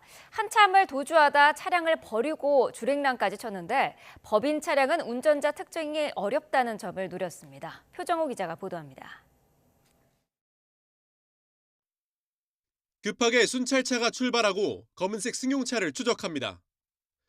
빠르게 도주하던 승용차. 급기야 인도 위로까지 올라타 질주하다 갑자기 멈춰섭니다. 운전자는 차량을 버려두고 그대로 뛰어서 달아납니다. 음주운전이 의심된다는 신고가 접수된 건 지난달 7일 밤 10시쯤. 운전자 60대 남성 A씨는 경찰 음주 측정에서 감지기가 작동하자 경기 의정부시에서 서울 노원구까지 5km가량 운전대를 잡고 도주극을 벌였습니다. 점점 갈수록 비틀비틀 거리더라고요. 감지를 한 다음에도 경찰군이 막아섰는데도 도주를 좀 하시더라고요. 1인 법인을 운영하는 A씨는 최근 5년 동안 이미 2차례 음주운전이 적발돼 면허가 취소된 상태였습니다. 경찰은 A씨가 법인 차량은 운전자 특정이 어려운 점을 노리고 개인 소유 차량을 법인 명의로 바꾼 것으로 보고 있습니다. 지나가는 차들을 PDA로 조회를 하는데 법인 명의로 되니까 이게 무면허인지 아닌지 모르잖아요. 그래서 이제 법인 명의로 변경한 후에 무면 운전을 계속 해오다가 경찰 조사에서 A씨는 무면허 상태로 음주운전을 한 것이 두려워 보주했다고 진술했습니다. 경찰은 A씨를 상습 음주운전 혐의로 구속해 검찰에 넘기면서 차량도 압수했습니다. YTN 표정우입니다. 네, 지난달 김포시 공무원이 악성 민원에 시달리다가 스스로 목숨을 끊었죠. 정부가 앞으로 민원인이 폭언이나 폭행 등 불법 행위를 저지르면 고발한다는 원칙을 세우고 과도한 민원으로 업무에 지장을 주면 응대하지 않을 수 있게 했습니다. 또 공무원 이름과 사진 등 신상 정보도 비공개하도록 권고합니다. 김현아 기자입니다. 악성 민원에 시달리다 숨진 김포시 9급 공무원. 휴일 전날 심야에 포털 긴급 보수 공사를 하는데 민원인이 길이 막힌다며 폭언을 퍼붓고 온라인에 이름과 연락처까지 공개했습니다. 행안부는 이런 악성 민원을 막기 위해 공무원의 신상 공개 수준을 축소하기로 했습니다. 이미 일부 지자체는 공무원의 이름을 가리고 직원 배치도에서 사진도 없앴는데 이런 방식이 전국으로 확산할 전망입니다. 계속 그 사람이 어디로 이동하는지 자기가 어떤 민원을 제기했을 때 들어주지 않는 사람에게 특정해서 계속 그 사람을 찾아다니면서 공격하는 수단으로 악용이 되고 있습니다. 악성 민원 피해가 집중되는 전화 민원과 관련해서는 공무원이 경고 뒤 전화를 끊을 수 있게 했고 온라인 민원이나 정보 공개 청구를 악용해 업무 폭탄을 던질 경우엔 민원인의 시스템 이용을 일시 제한합니다. 폭행, 협박, 기물 파손 등 불법 행위는 기관장이 의무 고발하게 하고 전담팀이 법적 대응을 도맡아 개별 공무원이 소송에 휘말리지 않도록 추진합니다. 악성 민원에 시달리면 병가와 심리 지원도 강화하고 민원 담당자는 승진 가점도 주기로 했습니다. 악성 민원으로 인한 업무 방해 없이 국민께서 질 좋은 민원 서비스를 제공받고 상호 존중의 문화가 우리 사회에 정착될 수 있도록 최선을 다하겠습니다. 공무원 노조는 악성 민원 대책에 환영의 뜻을 밝히면서도 민원 전담 대응팀을 꾸릴 인력과 예산 대책이 없다고 지적했습니다. 매년 1%씩 공무원 인력을 5년간 5% 감축 정책을 가져가고 있어요. 기존에 있는 인력을 재배치하라고 이렇게 이야기하는데 기존에도 인력이 부족한 상태인데 재배치하기가 이행하기가 쉽지 않을 거라 봐요. 또 기관장이 민원인을 고발하지 않아도 벌칙 조항이 없다며 후속 대책을 요구했습니다. YTN 김현아입니다. 네, 인도네시아 야생 수마트라 오랑우탄이 얼굴에 큰 상처를 입자 약초를 씹어 으깬 뒤 즙을 발라 치료하는 모습이 처음으로 포착됐습니다. 독일 막스 플랑크 동물행동연구소 이자벨 로머 박사팀이 과학저널 사이언티픽 리포트에 발표한 내용입니다. 수마트라 섬의 국립공원에서 오랑우탄을 연구해온 연구팀은 지난 2022년 6월 얼굴에 큰 상처를 입은 라쿠스라는 오랑우탄을 발견했습니다. 이 오랑우탄은 3일 뒤부터 아카르 쿠닝이라는 약초의 줄기와 잎을 씹어서 나온 즙을 상처에 7분 동안 반복해서 바르고 30분 이상 약초를 먹었습니다. 이후 관찰 결과 며칠 동안 상처 부위에 감염 징후는 없었으며 치료 5일 뒤부터는 상처가 아물고 한 달 안에 완전히 나은 것으로 확인됐습니다. 네, 애니메이션에 나오는 풍선에 떠오르는 집 기억하시죠? 실제 이런 집에서 머물게 된다면 어떨까요?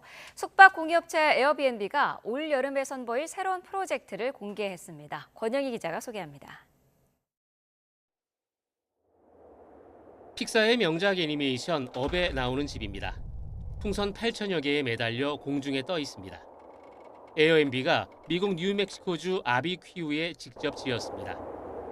대형 크레인을 이용해 18톤에 이르는 집을 15m 높이로 끌어올렸습니다. 또 다른 애니메이션 엑스맨 97 속 주요 무대인 엑스맨션도 뉴욕주 웨스트체스터에 만들어졌습니다. 엑스맨들의 훈련 공간 데인저 룸도 똑같이 꾸며졌습니다. 프랑스 파리를 대표하는 오르쉐 미술관에서 하룻밤을 보낼 수도 있습니다. 미술관을 통째로 빌려 명물 시계탑을 객실로 꾸몄습니다. 이탈리아 마라넬로에 있는 페라리 박물관도 숙소로 꾸며졌습니다. 페라리 좌석에 사용되는 가죽으로 만든 침대에서 자고 세계적인 카레이서와 함께 레이싱을 체험할 기회도 주어집니다. 숙박 공유 플랫폼 에어비앤비가 특별한 경험을 제공하는 이벤트 프로젝트를 공개했습니다. 모두 11곳에 특별한 숙소가 마련됐습니다.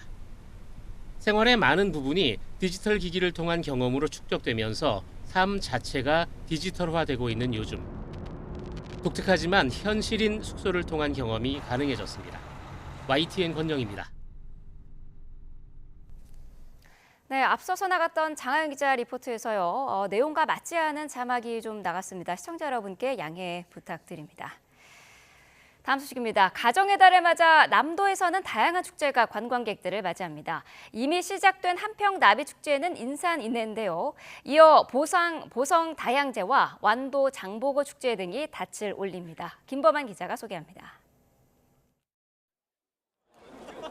말루 홈런의 사나이 이범호 감독을 사령탑으로 맞은 뒤 올 시즌 돌풍을 일으키고 있는 기아 타이거즈의 홈구장. 관중석에서 다양제를 홍보하기 위해 찾은 보성 군민의 열띤 응원전이 펼쳐집니다. 대형 전광판에는 영화 범죄도시를 패러디해 보성을 대표하는 축제 다양제를 홍보하는 영상 녹차 도시도 눈길을 끕니다. 단순한 녹차가 아니네. 좋아. 가정의 달에 열리는 보성에 여러 축제를 홍보하는 시구 행사도 열렸습니다. 우리 보성군에서는 다양 축제를 비롯해서 9개 통합 축제가 한꺼번에 열리는데요. 오늘은 그 통합 축제를 홍보하기 위해서 우리 최강 기아 함께 응원하면서 우리 통합 축제를 이렇게 홍보하고 있습니다. 최강 기아 화이팅! 보성군 다양 축제 화이팅! 지난주 시작된 전남 한평군의 나비 대향연은 전국을 대표하는 지역 축제의 면모를 유감없이 발휘하고 있습니다. 30만 명이 단장하면서 서부 해당화 축제의 고장으로 거듭난 강진군. 마량의 노을토 토요시장과 병영의 금요일 불고기 파티, 특히 전국 첫 반값 관광으로 남도 잡사 일본지의 명성을 이어가고 있습니다. 전국에서 처음으로 반값 가족 여행을 시행을 하고 있습니다. 그래서 40만 원을 강진에다 쓰면 20만 원을 상품권으로 돌려주는 파격적인 할인 정책을 시행을 하고 있는데, 이것은 어려운 지역 경제를 돌리기 위해서 이렇게 결단을 내리고 예산을 투입하고 있습니다. 정남진 장흥군에서는 키조개, 청해진 완도군에서는 장보고 수산물, 맛의 고장 해남에서는 공룡축제 등 가정의 달 5월 남도는 축제의 열기 속으로 푹 빠져듭니다. YTN 김범환입니다. 오는 7월 파리올림픽에 리우와 도쿄 대회에 이어 역대 세 번째로 난민팀이 출전합니다.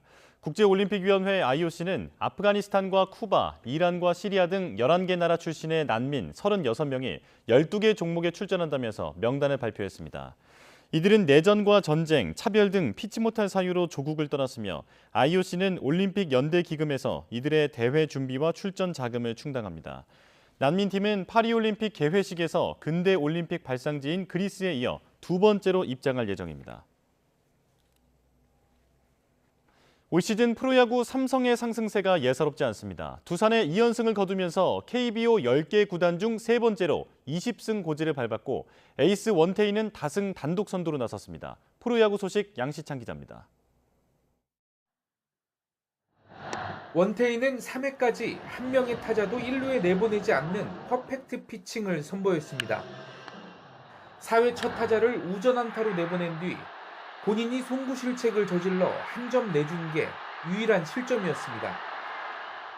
5회에도 볼넷 2개로 2사 만루 위기를 자초했지만 후속 타자를 땅볼로 유도하고 크게 포효했습니다. 6회까지 책임지면서 1실점. 시즌 5승을 거둔 원태인은 리그 다승 단독 선두로 올라섰고 평균 자책점도 1.79로 낮아져 2위로 올라섰습니다.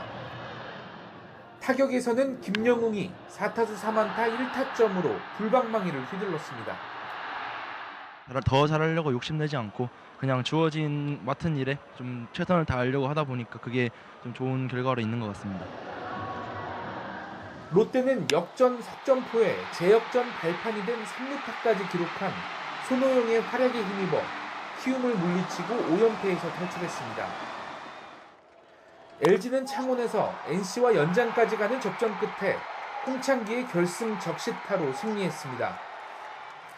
올 시즌 8번째 선발로 나선 임창규는 탈삼진을 9개나 곁들이며 5이닝을 무실점으로 막아냈지만 이번에도 첫 승 달성에 실패했습니다. SSG는 추신수의 밀어내기 결승 타점으로 한화의 한 점 차 짜릿한 승리를 거뒀고 선두 기아는 실책을 5개나 저지르는 최악의 수비 조직력을 드러내며 KT에 대패했습니다. YTN 양시창입니다. 미국 애리조나주에서 법원 판결로 부활할 뻔했던 160년 전의 낙태 금지법이 완전히 폐지되는 것으로 확정됐습니다. 민주당 소속인 KT 홉스 애리조나 주지사는 현지 시간 2일 1864년 남북전쟁 시대에 낙태 전면 금지법을 폐지하는 법안에 서명했습니다. 낙태 금지법 폐지안이 발효되면 임신 15주까지는 낙태를 가능하게 한 지난 2022년의 낙태 관련법이 유지됩니다. 오늘 아침 출근길에도 여전히 서늘함이 감돌았습니다. 하지만 낮 동안에는 기온이 껑충 뛰어오르겠는데요. 서울 한낮 기온이 29도까지 오르면서 마치 7월 하순처럼 덥겠습니다. 들쑥날쑥한 기온 변화에 감기 등 호흡기 질환에 걸리기 쉬우니까요. 입고 벗을 수 있는 외투로 체온 조절 잘 해주시기 바랍니다. 오늘도 전국이 대체로 맑겠고 대기질도 깨끗하겠습니다. 하지만 볕이 강하게 내리쬐면서 대부분 지역에서 자외선 지수와 오존 농도가 짙게 나타나겠습니다. 오늘 내륙을 중심으로 대부분 한낮 기온이 30도 가까이 오르겠습니다. 서울 29도, 광주 27도, 대전과 대구는 28도가 예상됩니다. 내일부터는 어린이날 연휴가 시작되죠. 5월 5일 어린이날, 오늘처럼 맑은 날씨면 좋으련만 전국에 비 예보가 들어 있습니다. 제주도에서 시작된 비는 낮 동안 서쪽 지방에, 늦은 오후에는 그 밖에 전국으로 확대하겠고요. 특히 남해안과 제주도에는 밤사이 강한 비바람이 예상됩니다. 피해 없도록 미리 대비해 주시기 바랍니다. 올해 비가 내리기 전까지는 서울 등 중부지방을 중심으로 대기가 무척 건조하겠습니다. 산불 등 화재 사고가 발생하지 않도록 불씨 관리 철저히 해주시기 바랍니다. 지금까지 서울 상암동 야외 스튜디오에서 YTN 윤수빈입니다. 네, 뉴스업 금요일 순서 마칩니다. 즐거운 연휴 보내시기 바랍니다. 고맙습니다.